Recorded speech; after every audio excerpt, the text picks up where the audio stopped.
Good morning, dear learners. In this module, we will be discussing the Election Commission and the Constitution of India. What are the provisions of the Constitution which deals with the Election Commission? What is the role of the Election Commission? What is its significance and what are its functions? Broadly, we know that elections are an integral part of democracies around the world. Elections can be of two types, direct elections and indirect elections. India is a system that follows what we call as a system of indirect elections, also known as representative democracy. And this representative democracy plays out at three levels, at the national level, at the state level, as well as at the local level. Hence, we have what we call as the three-tier structure of government. And elections as such may not necessarily be held for voting the people's representatives. In certain countries, elections may also be held to nominate the judges, to appoint the executive, so on and so forth. It is important to bear in mind that elections, though are an integral part of democracy, the mere fact of elections in itself does not guarantee democracy. This is what we call as the election paradox. There can be democracies without elections and elections without democracies. When I say elections without democracy, I am specifically speaking of certain countries where an electoral process is used as a sham. It is a fraud elections. Typical examples include People's Republic of Korea and various other dictatorial regimes that may on paper offer certain electoral rights to its people, but nevertheless is marred by large-scale corruption, fraud, which nullifies the mandate of the people. So it is important to bear in mind that election is but a tool to ensure democracy. The ultimate objective of elections is to ensure democracy, rule of law, and constitutionalism. Now, we will be discussing what is the interplay between elections and democracy, and how did this conception of democracy emerge in India. We have to bear in mind that elections and democracy in its own form is not new to India. The concept of democracy is traced to ancient Roman Greece. Closer home in India, we had what we call as the Kurshudak Malsanga or the Republican Federation in terms of the Buddhist Sanghas, wherein there was a system of electoral process. There was a concept of an electoral officer who was known as a Shlaka Grahak, and there was also the concept of Chanda or vote. So this clearly says that there is a concept of elections and democracy in its primitive form right from the ancient India. Apart from this, we also have the Sabha and the Samiti system in ancient India, which served as primitive form of democratic government institutions in ancient India. Closer home, in Tamil Nadu, we had in the 7th century AD what is known as the Kudavole system of electoral governance, which was used to conduct elections in medieval India. When we look at the medieval period, it is important to note that much of our electoral process or local self-governance institutions were highly localized. This changed with the British regime, which brought in centralized administration, and slowly the relevance of local assemblies faded away.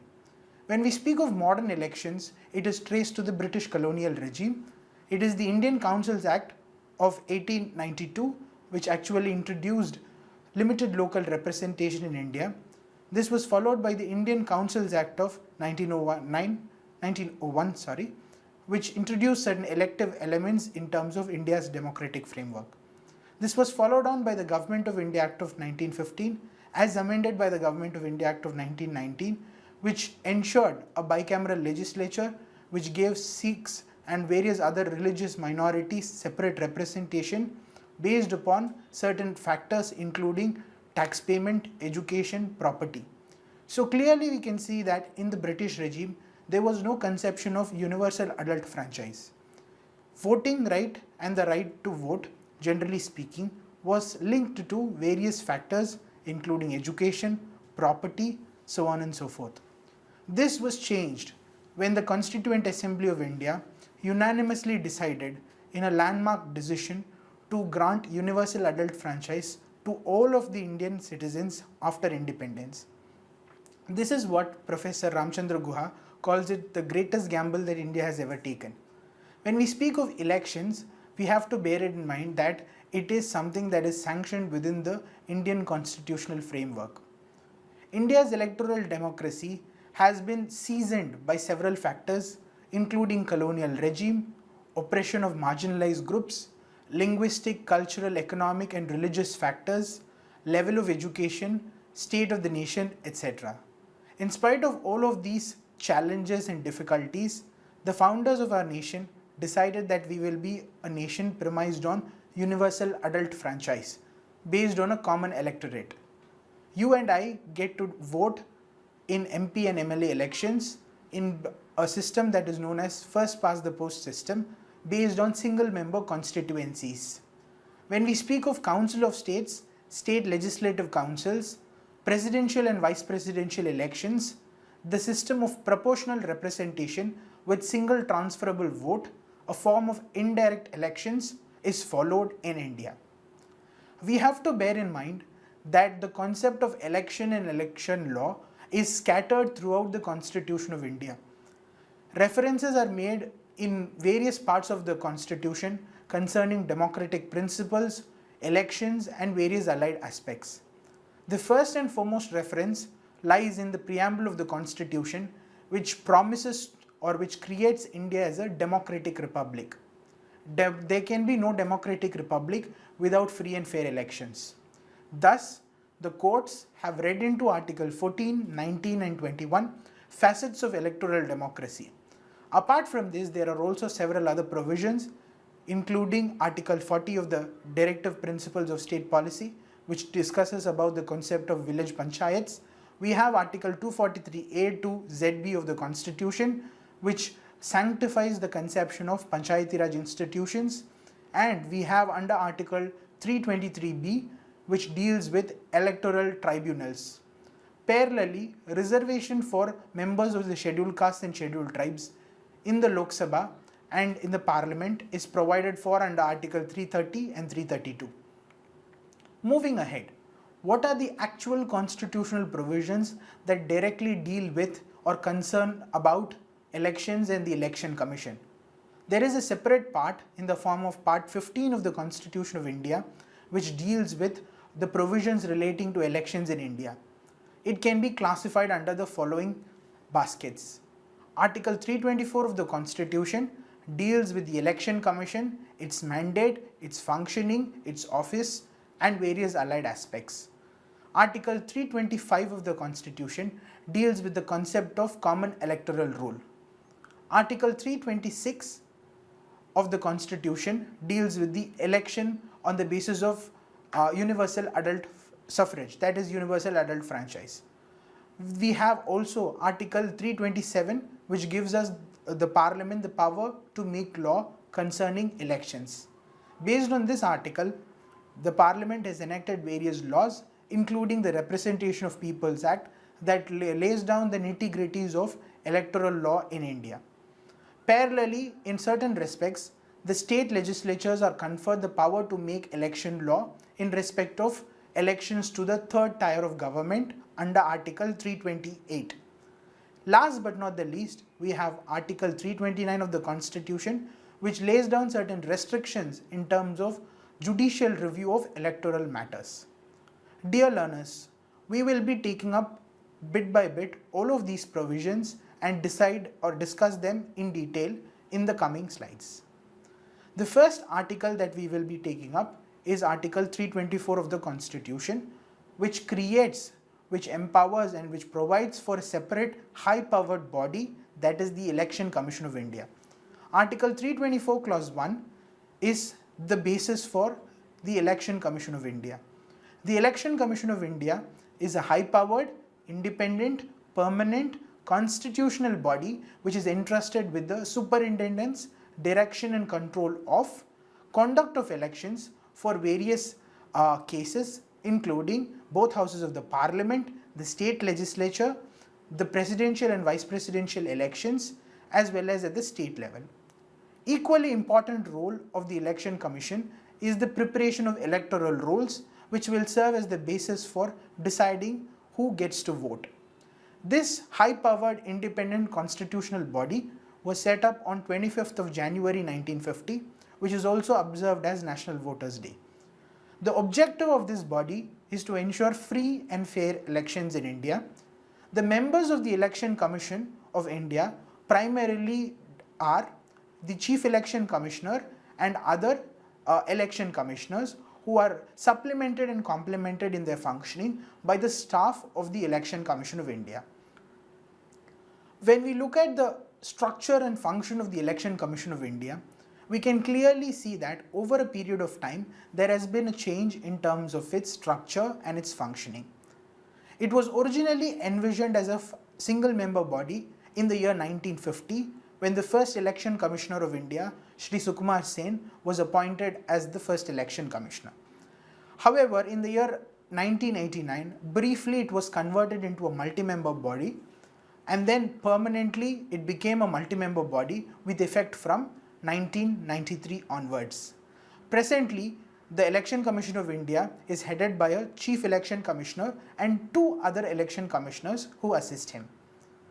When we look at the other provisions of Article 324 of the Constitution, we look into the fact that the office of the Election Commissioner, including the Chief Election Commissioner, is created by Article 324 Clause 2. Article 324 Clause 3 tells us that if the Election Commission of India is a multi-member body, as is the case presently, it is the Chief Election Commissioner who will be the chairman of this multi-member body. We also have provisions for appointment of regional election commissioners for managing elections at the state level under Article 324 Clause 4, which is essentially ad hoc in nature. These regional election commissioners serve to assist the Chief Election Commissioner and the other election commissioners in the conduct of elections at the state level. Article 324 Clause 5 specifically addresses the question of conditions of service, tenure and removal of election commissioners. Article 324 Clause 6 deals with the staff of the Election Commission of India, who serve as the backbone of the Election Commission of India. Moving ahead, what are the important provisions concerning the service, tenure and removal of the Election Commission of India? We have to bear in mind that under Article 324 Clause 5, it is provided that the Chief Election Commissioner is appointed by the President subject to the law made by the Parliament. The Parliament has come up with a separate legislation known as the Election Commission, Conditions of Service of Election Commissioners and Transaction of Business Act of 1991, which lays down various nitty-gritties concerning the service, tenure and removal of election commissioners. Dear friends, we have to bear in mind that there is no specific qualification requirement for a person to be appointed as the Chief Election Commissioner or as a member of the Election Commission of India. But as a matter of practice, it is usually retired civil servants who are appointed for this post. The tenure is usually of 6 years or upon reaching the age of 65, whichever comes earlier. This is provided under Section 4 of the Election Commission, Conditions of Service of Election Commissioners and Transaction of Business Act 1991. On the question of removal of election commissioners, there is a difference. The Chief Election Commissioner can be removed only on the grounds similar to that which a judge of the Supreme Court can be removed. That is, under Article 124, on the grounds of proved misbehavior or incapacity. So what this underscores is that the position of the Chief Election Commissioner is protected and he cannot be removed arbitrarily unless and until there is a case of proved misbehavior or incapacity. There is also a provision which says that the conditions of service of the Election Commissioner are not to be varied to their disadvantage. This is in respect of the Chief Election Commissioner. In respect of other election commissioners who assist the Chief Election Commissioner, the removal is quite straightforward and simple. The President, upon the recommendation of the Chief Election Commissioner, ordinarily is empowered to remove the other election commissioners. Their position is not on the same terms as that of the Chief Election Commissioner in the question of removal.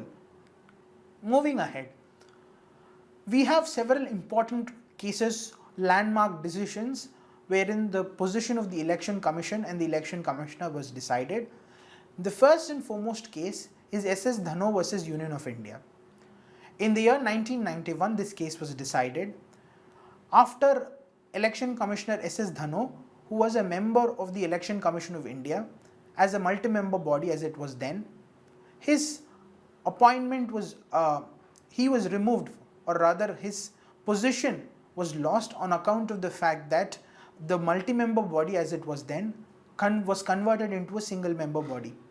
He challenged this act of conversion of the Election Commission of India from a multi-member body into a single member body, whereby which he lost his post before the Supreme Court of India. The Supreme Court of India ruled that there is a difference between abolition of the post versus premature termination of service. The court ruled in this case it was the former, that is, the post in itself had been abolished and Dhanoa was not prematurely terminated. The court also opined that the Chief Election Commissioner and other members of the Election Commissioner are not on equal terms. So this was a landmark decision of SS Dhanoa versus Union of India. 4 years after this, we have the important decision of TN Seshan versus Union of India, wherein once again the Chief Election Commissioner of the day, Mr. TN Seshan, he challenged the decision of the then government to convert this single member body, that is the Election Commission, into a multi-member body by way of an ordinance. In this case, the Supreme Court reversed its earlier decision in SS Dhanoa and held that the Chief Election Commissioner is on the same footing as other members of the Election Commission, and there is no difference legally speaking and constitutionally speaking between the Chief Election Commissioner and other members of the Election Commission. So these two important landmark decisions have set the ball rolling in terms of the functioning of the Election Commission. Now, we will be discussing what are the important functions of the Election Commission of India under the Constitution and under various other laws. It is to be noted that the Election Commission of India has several functions including administrative, advisory and quasi-judicial functions. The first and foremost objective or function of the Election Commission of India is superintendence, direction and control of elections and preparation of electoral rolls and conduct of all elections to the Parliament and state legislatures. Then you have the responsibility for the conduct of presidential and vice presidential elections, and last but not the least, they are to give their own opinion to the president or the governor in respect of any consultation that may be required under Article 103 and 192 of the Constitution. So broadly speaking, these are the important functions that are explicitly laid down under the Constitution, which does not include several other ancillary functions that are enshrined under various allied laws, rules and regulations. When we speak of conduct of elections in India, it is important to understand that there are two important functionaries. One is the Election Commission of India, which is given the mandate under Article 324 of the Constitution to conduct elections for Lok Sabha, Rajya Sabha, state legislature and for the post of President and Vice President. Parallelly, at the state level, there is the Office of State Election Commission under Article 343K and 343ZA. The State Election Commission is responsible for conduct of panchayat elections as well as elections for municipalities. So neatly the Constitution demarcates the job of conduct of elections between these two functionaries, that is the Election Commission of India and the State Election Commission. Moving ahead, what does Article 325 of the Constitution discuss? It is important to note that Article 325 of the Constitution envisages a system of common electoral roll. What does this signify? It means that all the members, all the voters of a particular constituency, they would be forming part of a common electoral roll, a common list of eligible voters. This became a bone of contention in pre-independence India, particularly in the backdrop of the Pune Pact, wherein there was call for separate electorates on religious as well as class grounds. However, the Indian constitution and the constitutional founders were very clear of the notion of universal adult franchise coupled with common electoral roll. So there shall not be any separate electoral roll based on racial, religious or caste reasons. So there is the objective of the Election Commission to prepare a single, unified, common and general electorate for every territorial constituency in India. This is the mandate under Article 325 of the Constitution. It also mandates that no person shall be eligible only on the basis of religion, race, caste or sex for inclusion in any separate or special electoral roll. So there is no preferential electoral roll. Neither is the fact of a person's religion, race, caste or sex amount to a disqualification. So there is no ineligibility on the grounds of religion, race, caste or sex in respect of your enrollment in the common electoral roll. This is what Article 325 of the Constitution provides for. Following up Article 325, Article 326 is of utmost importance, which discusses the concept of adult suffrage.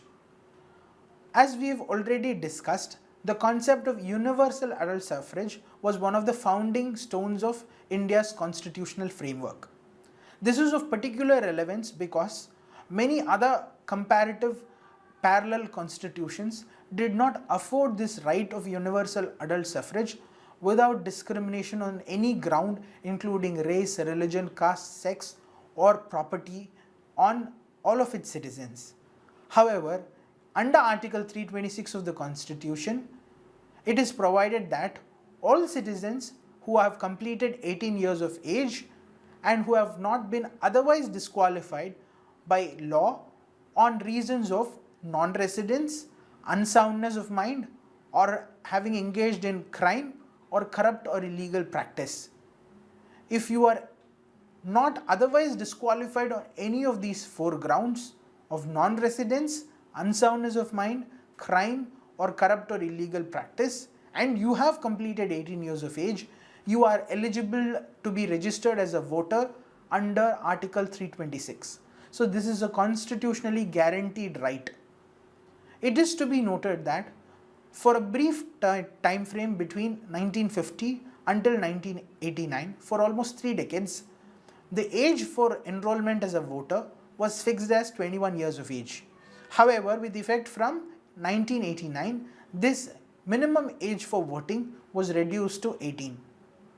This is one of the most important foundational stones of India's democratic framework, that is the concept of universal adult franchise. Moving ahead, it is but important to discuss the relevance or the legal position of our right to vote as electors in elections. What is the status of your right to vote? Is it a fundamental right? Is it a constitutional right? Or is it a statutory right? So this is a question that has perplexed jurists as well as advocates and judges in India. It is but important to understand the difference between these three categories. The first being a fundamental right. Those rights that are conferred and protected by Part 3 of the Constitution are fundamental rights. Constitutional rights are rights that are protected under the Constitution and not necessarily under Part 3. Parallelly, we have the third basket of statutory rights. Those rights that are conferred by the Parliament or the legislature of a state that can be taken away by removing that particular law. So statutory rights are conferred by the Parliament and they are considered to be of a different standing. Now comes the question of what is the status of the right to vote. It is important to note that in Kuldeep Nair versus Union of India, the 2007 judgment, the Supreme Court has ruled that voting amounts to a statutory right. It is a legal right that is backed up by the Representation of Peoples Act. This has been reiterated by the Supreme Court in PUCL versus Union of India 2013, wherein the court has reiterated that the right to vote of citizens is a statutory right within the meaning of Section 62 of the Representation of Peoples Act of 1951. However, the right to be registered as a voter, if you fulfill the conditions as laid down under Article 326 of the Constitution, that is a constitutional right. And in PUCL versus Union of India, the court has gone to the extent of holding that free and fair elections is a protected right under Article 21 of the Constitution, and it is forming part of the basic structure of India's Constitution. So let us clearly get it in our heads that the right to vote is a statutory right, pure and simple, under the Representation of Peoples Act. The right to be registered as a voter is a constitutional right under Article 326. The right of free and fair elections is protected under Article 21 of the Constitution, read with Article 19, and it is also a part of the basic structure of India's Constitution. Moving ahead, we have two other articles, that is Article 327 and 328 of the Constitution, which confers lawmaking power in the hands of the Parliament and the state legislature in respect of electoral matters based upon the case in hand. Article 327 of the Constitution deals with the power of the Parliament to make law in respect of elections for the houses of the Parliament, the state legislature, the preparation of electoral rolls, delimitation of constituencies for elections for Parliament and state legislature, and all other ancillary and associated matters. So we may see that in respect of MP and MLA elections, the power to make law regulating these elections rests in the hands of the Union Parliament under Article 327 and 327. 328 on the other hand specifically deals with those circumstances in which the state legislature are conferred with the power to make law. So particularly this is in respect of the power of the state government to supplement and complement the law made by the Union Parliament. However, Article 328 is very clear insofar as if there is any repugnancy or contradiction between the law made by the Parliament under Article 327 as opposed to a law made by the state legislature under Article 328, it is the Union Parliamentary law that will override the state made laws. This is something we all have to have in mind. So a broad reading of Article 327 and 328 will give us an idea that the Constitution is not a self-contained code in respect of matters concerning elections and election law. It is the genesis, it is the foundation stone, but it is supplemented and complemented by several other allied legislations which we call as election law, broadly speaking, specifically which we call as the Representation of Peoples Act. We have the Representation of Peoples Act of 1950, the Representation of Peoples Act of 1951. We have a separate enactment to govern and regulate presidential and vice presidential elections in the form of the Presidential and Vice Presidential Elections Act of 1952. We also have a separate act to govern delimitation of territorial constituencies for electoral purposes. That is the Delimitation Act of 2002. Parallelly, there are several other ancillary legislations, allied rules and regulations, including the Conduct of Election Rules of 1961, the Election Symbols Allotment Order of 1968, so on and so forth. So we can clearly see that election law is a bundle of several legislations, rules, regulations, which is supplemented and complemented by the constitutional principles. Last but not the least, it is very important to understand and comprehend the role of the Supreme Court in terms of elections and the Indian constitutional framework. The Supreme Court of India, through its progressive interpretation and several activist cases, has set forth several important principles that have recharted the course of India's democratic framework. A case in point is Union of India versus Association for Democratic Reforms 2002, wherein the Supreme Court read into Article 19, the right of information concerning electors.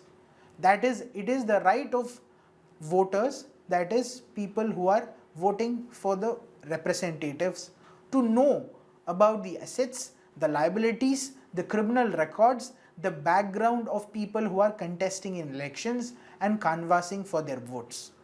This was further on developed in PUCL versus Union of India 2003, wherein the court categorically recognized the right to know the criminal antecedents of the prospective candidates. So it is your right as citizens to know what is the criminal track record of your prospective candidate before you are asked to vote for him. And this was held to be a part of Article 19(1)(a), freedom of speech and expression. Further on, in an important and landmark decision of People's Union for Civil Liberties versus Union of India 2013, popularly known as the Nota judgment, the Supreme Court mandated the Election Commission of India to include a separate button for people who are not interested to cast their votes for any of the prospective candidates who are contesting in elections, thereby paving way for the Nota button within the framework of the EVM machine. Followed by this, we have another important initiative of the Supreme Court, which is getting rid of criminal elements within electoral politics. We have Lily Thomas versus Union of India, the 2013 judgment, wherein the Supreme Court, as I've already discussed, read into the constitutional principles right of free and fair elections. The Supreme Court opined that right to free and fair elections necessarily requires cleansing of criminal elements, and that people with criminal track records and criminal sentences have to be disqualified to cleanse Indian politics. Hence, based on this decision, the Supreme Court ordered or struck down Section 8 Clause 4 of the Representation of Peoples Act, which saved people who are sentenced to imprisonment for 2 or more years from immediate disqualification, thereby paving the way for several high-profile politicians and leaders of states into being disqualified upon being convicted for criminal imprisonment for a duration in excess of 2 years. Following this, there have been several attempts to reform electoral politics, including at the third tier level, including the introduction of several reform measures. One such reform measure at the local level of elections was challenged in Rajbala versus State of Haryana 2014 decision, wherein the Supreme Court was called upon to decide the legality and the constitutional validity of requiring certain basic educational qualification as a minimum requirement for prospective candidates to contest in local body elections. The Supreme Court upheld the qualification that was laid down by the local Panchayati Raj legislations, which mandated that prospective candidates had to have a minimum educational qualification to be eligible to contest in local elections.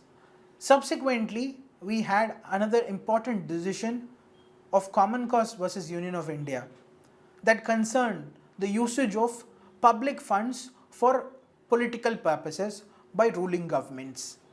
So in Common Cause versus Union of India, the Supreme Court has laid down several guidelines in respect to the usage of public funds for promoting political parties, notwithstanding the fact that they may be in power. The court clearly demarcated the difference between propagating government schemes and political advertisements and ruled that the government funds ought not to be used for advertisements by political parties, even though the ruling party uses it. Last but not the least, we have Article 329 of the Constitution, which deals with judicial review in electoral matters. Article 329 imposes certain restrictions and bars the interference of courts in matters relating to elections subject to certain conditions. Broadly, judicial review is excluded in 2 particular cases. Number 1, law relating to delimitation which may be made under Article 327 and 328 is excluded from the purview of judicial review. Number 2, disputes relating to elections, they are to be taken up only by the High Court through what we call as an election petition and not otherwise.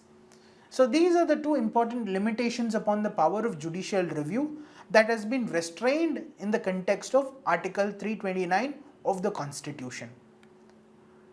Last but not the least, what is the future for India, its electoral process, and where does the Constitution stand herein?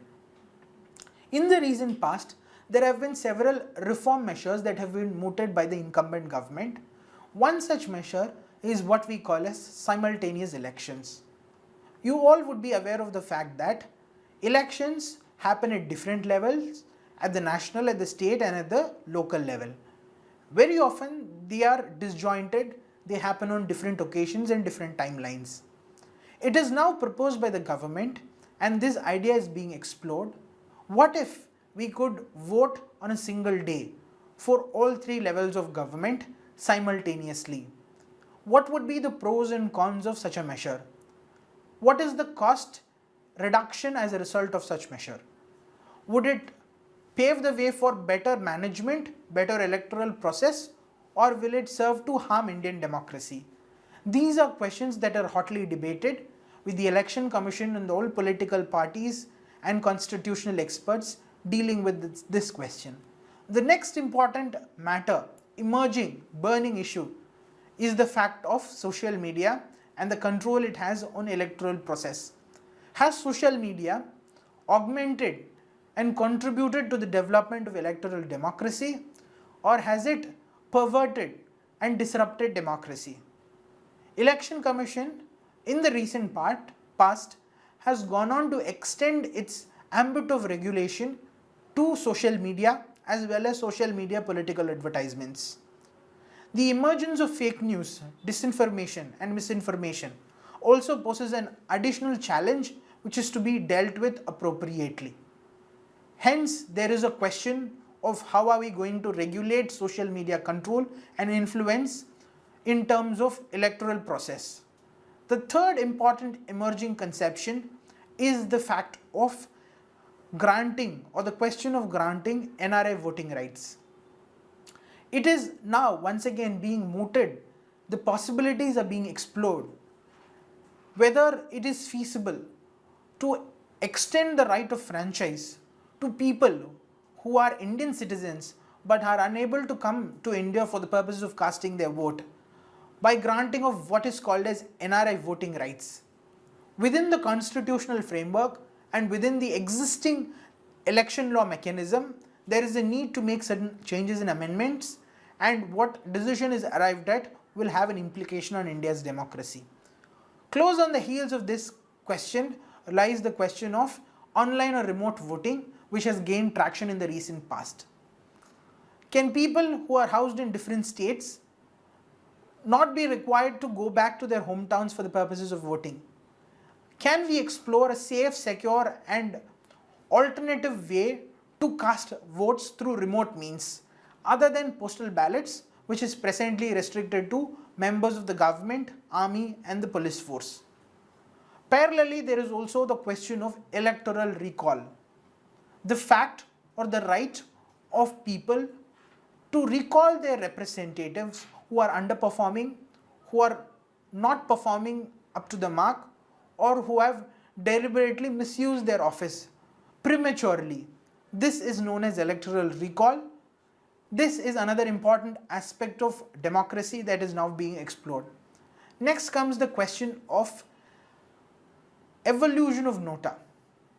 We all know that it is the Supreme Court that has ensured that the nota button be included within the EVM machine, but practically speaking, the nota option has no practical relevance apart from the fact that it ensures that a person who casts nota option, his vote is not misused by some unruly elements. There is a petition which is pending before the Supreme Court, which is in the form of a public interest litigation, which seeks before the court that in a constituency, if none of the above option is declared as the majority choice, then all other electoral candidates should be disqualified and re-elections is to be conducted. So this is a matter that is presently pending. Can Nota have more than just being Nota? Last but not the least, strengthening of election commissioners in the state level. We very often see that election commission at the lowermost rung of government, that is the Panchayati Raj institutions, are languishing without adequate care and attention. Regular elections are not being conducted as envisaged in the constitution, and there are several challenges and bottlenecks in the conduct of elections at the localmost level. It is important to understand that grassroots governance as envisioned by Gandhi is one of the most important aspects of India's democratic framework. This can be ensured only by strengthening State Election Commission and the State Election Commissioner through the conduct of regular and proper way of conduct of the local level elections. With this, my dear learners, we conclude our discussion on the election and the Election Commission of India and its interplay with the Constitution. I leave you with the words of Reinhold Niebuhr, who said, "Man's capacity for justice makes democracy possible. Man's capacity for injustice makes democracy necessary." Thank you. I will see you in the next lecture.